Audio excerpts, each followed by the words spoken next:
Hello everyone, I welcome you all in legal minds. आज काफ़ी दिनों बाद आप लोगों से डिस्कशन शुरू हो रहा है एंड आई रियली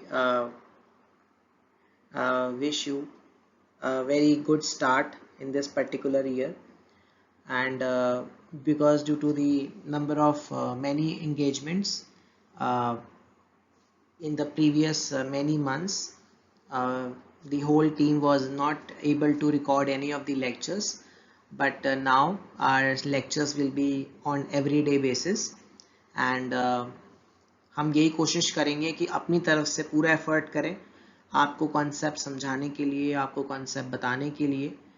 लेक्चर्स थोड़े से कॉम्प्रिहेंसिव हो सकते हैं, क्योंकि जब भी हम कोई डिस्कशन करेंगे तो कोशिश करेंगे कि आपको चीज़ें जल्दी समझ में आए और लंबे ड्यूरेशन के लिए समझ में आए। तो प्लीज़ उसको कंसिडर करते हुए आप लोग लेक्चर को स्किप मत करिएगा। जितने भी पार्ट्स में लेक्चर क्रिएट हो रहे हैं, पार्ट 1, पार्ट 2, पार्ट 3, पार्ट 4, जितने भी पार्ट्स हैं उस पर्टिकुलर टॉपिक के, उसको ज़रूर देखिएगा। और ये बहुत इंपॉर्टेंट है कि आप सारे पार्ट्स को देखें विदाउट एनी ब्रेक। ठीक है, आप कंसिस्टेंसी में देखिए, कितनी बार भी देख सकते हो, उसमें कोई रिस्ट्रिक्शन नहीं है। जब तक समझ में नहीं आएगा आप देखते रहिएगा, ठीक है, लेकिन पार्ट में देखिएगा। ये नहीं कि पहले पार्ट 2 देखा फिर पार्ट 1 देखा, ऐसे नहीं, पार्ट वाइज देखिएगा। पहले पार्ट 1, पार्ट 2, पार्ट 3, पार्ट 4। तो इस तरह से देखेंगे तो आपको ज़्यादा आसानी होगी चीज़ों को कनेक्ट करने में, समझने में। ठीक है, तो इसी के साथ आज का लेक्चर शुरू करते हैं, miss carriage of a child. चलिए स्टार्ट करते हैं। ओके, तो अब हम सेक्शन 312 की बात करते हैं। तो जो हम सेक्शन 312 की बात कर रहे हैं, इसमें हमें पहले हम सेक्शन को पढ़ते हैं एक बार बेयर एक्ट से, उसके बाद इसके कॉन्सेप्ट को समझेंगे कि ये एक्चुअली में क्या बात करता है। whoever voluntarily causes, तो यहाँ पे आप अपनी बेयर एक्ट को खोलिए और यहाँ पे एक वर्ड है voluntarily। ठीक है, voluntarily causes a woman with child to miscarry shall, if such miscarriage be not caused in good faith for the purpose of saving the life of the woman, be punished with imprisonment of either description for a term which may extend to 3 years, or with fine or with both, and if the woman be quick with child, okay, तो यहाँ पे मैं एक word use कर रहा हूँ quick with child। ये मैं आपकी बेयर एक्ट को रीड कर रहा हूँ।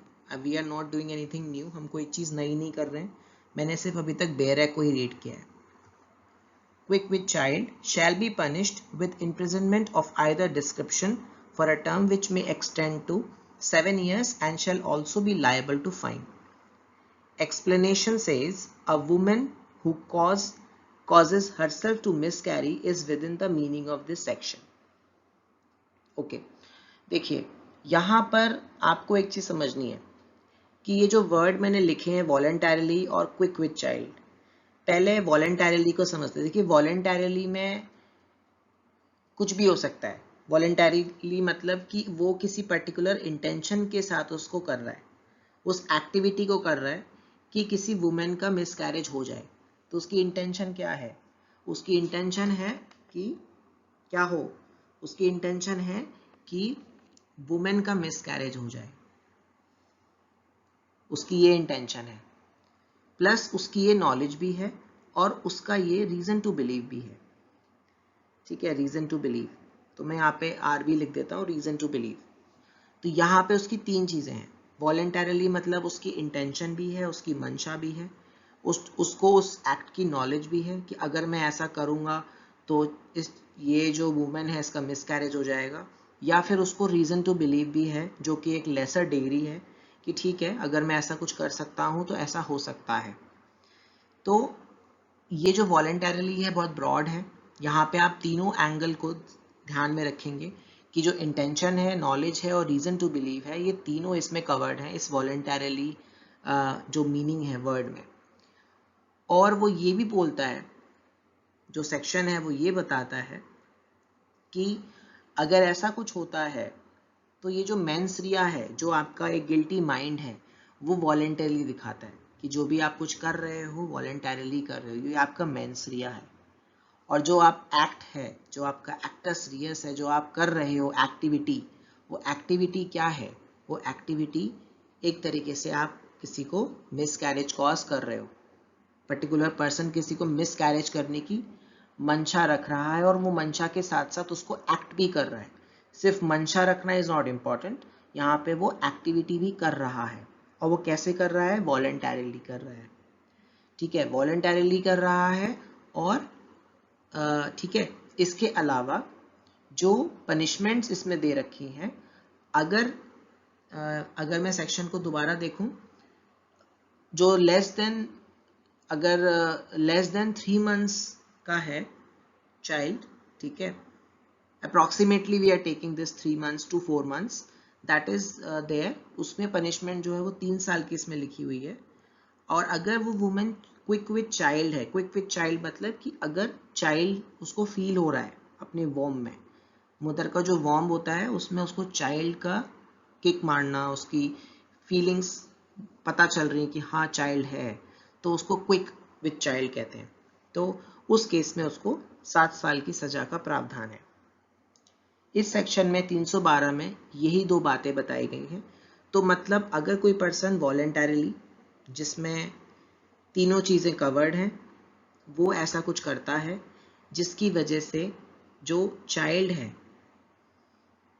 उसका मिसकैरेज हो जाता है, वुमेन है उसका मिसकैरेज हो जाता है और चाइल्ड मर जाता है, ठीक है, चाइल्ड का मिसकैरेज परफॉर्म सक्सेसफुली हो जाता है, तो उस केस में 3 साल की सजा है अगर क्विक विथ चाइल्ड नहीं है। अगर क्विक विथ चाइल्ड है तो वो 7 साल की सजा का इसमें प्रावधान है। तो सेक्शन 312 इतना ही है, आपको बस इतना ही समझना है कि ये जो सेक्शन है ये पनिशमेंट देता है maximum that is 7 years and minimum that is for not quick with child that is for 3 years।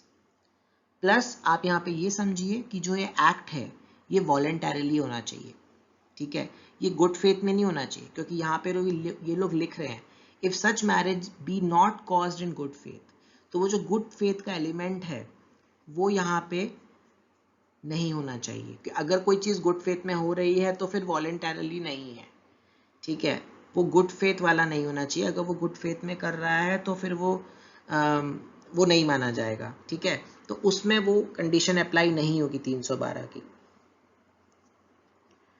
ठीक है। अगर बाई चांस कोई सर्जन है वो गुड फेथ में to save the life of the women, है ना, ऑपरेशन कर रहा है and due to that operation that child may be was quick, the women was quick with the child, और वो ऑपरेशन के ड्यूरेशन में बाई चांस गुड फेथ में उसने कोई दवाई दी या कुछ ऐसा किया डॉक्टर ने in good faith to save the life of the women, उसने वुमेन की जान को बचाने के लिए ये मिसकैरेज किया था and he was actually a medical practitioner, ठीक है, वो एक डॉक्टर था प्रॉपर, ठीक है, उसने उस इंटेंशन के साथ किया, तो फिर उसे वैसे भी डिफेंस मिल जाएगा, क्योंकि वो जो भी रिकमेंडेशन वो देगा वो चीज़ वो किसी भी बेसिस पे देगा, तो वो गुड फेथ में कर रहा है, उसकी हेल्प कर रहा है वुमेन की, तो उसकी वुमेन की लाइफ को बचाने के लिए कर रहा है, fine. So in that case ये सेक्शन 312 तब नहीं लगेगा अगर गुड फेथ वाला याद वो है। तो मैं यहाँ पे गुड फेथ लिख देता हूँ, तो गुड फेथ अगर है तो ये सेक्शन नहीं लगेगा। आई पुट अ क्रॉस, मैंने यहाँ क्रॉस लगा दिया है। तो 312 में गुड फेथ नहीं होना चाहिए, प्लस वॉलेंटरली होना चाहिए और क्विक विथ चाइल्ड होना चाहिए। तो ये 2 चीज़ें इंपॉर्टेंट हैं। सज़ा मैंने आपको बता दी है 3 साल, दैट इज़ अगर चाइल्ड क्विक नहीं है, इनिशियल पीरियड है, और अगर चाइल्ड क्विक है, the women is quick with child, अगर उसको बेबी फील हो रहा है, तो उस केस में जो सजा है that is for 7 years। Fine, okay okay. अब हम जो सेक्शन है 313 एक बार उसको बहुत अच्छे से देख लेते हैं और बहुत जल्दी हो जाएगा ये सेक्शन। अगर आप 312 समझ गए हैं तो ये सेक्शन आपको तुरंत समझ में आ जाएगा। देखिए यहाँ पर जो आपका सेक्शन है वो ये बोलता है causing miscarriage without women's consent. तो यहाँ पर एक वर्ड मैं यूज कर रहा हूँ विदाउट वुमेन कंसेंट, ठीक है, तो वुमेन की कंसेंट नहीं है, तो जो भी उस पर हो रहा है उसकी बिना कंसेंट के हो रहा है। जो 312 था वहाँ पे कंसेंट हो या ना हो डजेंट मैटर, वहाँ पे वो वॉलेंटरीली एक्ट हो रहा है, जो पर्सन कर रहा है वो वॉलेंटरीली करना चाह रहा है। उसका जो एक मेंस रिया और एक्टस रियस है, हमने देखा कि उसका मेंस रिया भी है, उसका एक्टस रियस भी है। वहाँ पे वो क्या बोलते हैं, इंटेंशन के कंसेंट के साथ हो रहा है 312 में, या कंसेंट के साथ नहीं हो रहा है, that is not we are seeing. वहाँ पे हम सिर्फ वॉलेंटरीली देख रहे थे, और वहाँ पे बस हम जो भी आपका क्विक विद चाइल्ड की पनिशमेंट है, क्विक एंड विदाउट क्विक, दोनों चीज देख रहे थे और वॉलेंटरीली को फोकस कर रहे थे। वेयर एज इन सेक्शन 13 यहाँ पे हम वुमेन की कंसेंट की बात कर रहे हैं कि यहाँ पे वुमेन की कंसेंट ही नहीं है।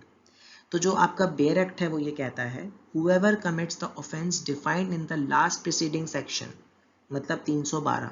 तो आप समझिए कि 312 और 313 आपको दोनों को साथ में पढ़ना है, क्योंकि इन्होंने रेफरेंस दिया है 313 में 312 का। Without the consent, I am reading again, मैं दोबारा पढ़ रहा हूँ, whoever commits the offense defined in the last preceding section without the consent of the woman, whether the woman is quick with child or not।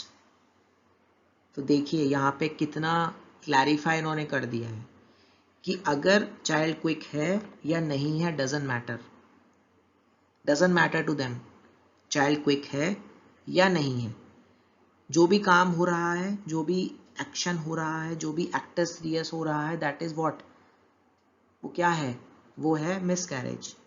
और वो कैसे हो रहा है, बिना वुमेन की कंसेंट के। तो आगे पढ़िए, shall be punished with imprisonment for life. तो शैल मतलब, शैल जहाँ भी आप यूज करते हैं वहाँ पे आप समझते हैं ये एक मैंडेटरी प्रोविजन है, ठीक है। वहाँ पे कोर्ट को सजा देनी ही देनी है अगर ये प्रूव हो जाता है कि जो ऑफेंस हो रहा है वो बिना वुमेन की कंसेंट के हो रहा है। अब वो चाइल्ड क्विक है या वो नहीं है, दैट इज इमैटेरियल।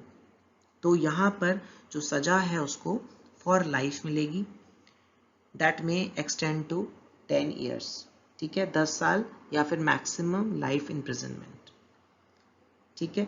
तो बस सेक्शन 313 में आपको ये याद रखना है कि जो भी एक्शन हो रहा है, जो भी एक्टस रियस हो रहा है, that is what, that is जो मिस कैरेज हो रहा है चाइल्ड का, that is without the consent of the women, ठीक है। यहाँ पर वॉलेंटरीली नहीं है, यहाँ पे वॉलेंटरीली को हम एग्जामिन कर ही नहीं रहे हैं। ये सेक्शन पिछले सेक्शन से इसलिए अलग है क्योंकि यहाँ पर मेन है कंसेंट। पहले वाले सेक्शन में कंसेंट का कोई क्लॉज ही नहीं था, पहले वाले सेक्शन में कंसेंट का क्लॉज नहीं था, वहाँ पे सब कुछ वॉलेंटरीली हो रहा था, ठीक है, विदाउट गुड फेथ, ठीक है, ठीक है। तो उसमें वहाँ पे quick child and not quick child का अलग से दिया हुआ था, बट यहाँ पे क्विक है या नहीं है डजेंट मैटर। अगर मिस कैरेज हो रहा है, हो गया है चाइल्ड का विदाउट द वुमेन कंसेंट, तो इस केस में उसको 10 साल की सजा and up to life imprisonment की उस पर्सन को सजा जो है वो मिलेगी, ठीक है। जो दोनों ऑफेंसेस हमने अभी डिस्कस किए हैं, वो दोनों ऑफेंसेस, जो 312 था वो नॉन कॉग्निजेबल ऑफेंस है, ठीक है, नॉन कॉग्निजेबल मतलब नॉन सीरियस ऑफेंस है कंसिडरिंग टू दिस। 313 जो है वो सीरियस ऑफेंस है, ये कॉग्निजेबल और नॉन बेलेबल ऑफेंस है, ठीक है। तो इतना आपको इसमें याद रखना है। आई होप आपको ये लेक्चर में कुछ क्लैरिटी आई होगी। सेक्शन 312 और 313 में ये पार्ट 1 है, इसके बाद पार्ट 2 एंड पार्ट 3 आएगा जिसमें हम बाकी के एस्पेक्ट्स को कवर करेंगे। आई होप आपको ये लेक्चर पसंद आया होगा एंड प्लीज़ मुझे कहना नहीं चाहिए बट आप लोगों का हमेशा सपोर्ट रहता है। चैनल को सब्सक्राइब करिए। हम लोग आप लोगों को ये जो सेवा है पिछले 2 साल से दे रहे हैं और आगे भी देते रहेंगे, तो आप चैनल के साथ जुड़े रहिए। और जो सेक्शंस हैं वो और भी डिटेल्ड मैनर में हमने कवर किए हैं, ठीक है। मिसकैरेज एक बहुत इंपॉर्टेंट एस्पेक्ट है। बस इतनी मैं आपसे रिक्वेस्ट करूँगा कि जो भी लेक्चर्स यहाँ अपलोड हो रहे हैं आप उसको इन कंटिन्यूएशन में देखिए, उनको पार्ट वाइज देखिए, उससे आपका बेनिफिट ज़्यादा होगा। आप टुकड़ों में देखोगे तो उससे कुछ ज़्यादा बेनिफिट नहीं होगा, क्योंकि हम जब भी दूसरा लेक्चर, दूसरा पार्ट रिकॉर्ड करते हैं तो पार्ट 1 का रेफरेंस ज़रूर देते हैं। अगर आपने पार्ट 1 नहीं देखा होगा तो इट विल बी डिफ़िकल्ट।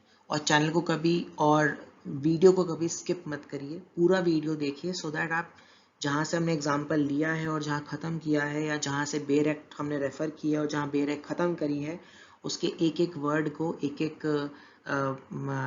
उसके मीनिंग को वी अंडरस्टैंड, हम उसको समझते हैं।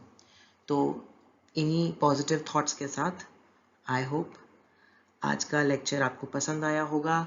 हम दोबारा कल दूसरे लेक्चर के साथ पार्ट 2 के साथ आएंगे, जिसमें हम सेक्शन 314 और 315 को कवर करेंगे। ठीक है, thank you so much, see you tomorrow, see you very soon, thank you.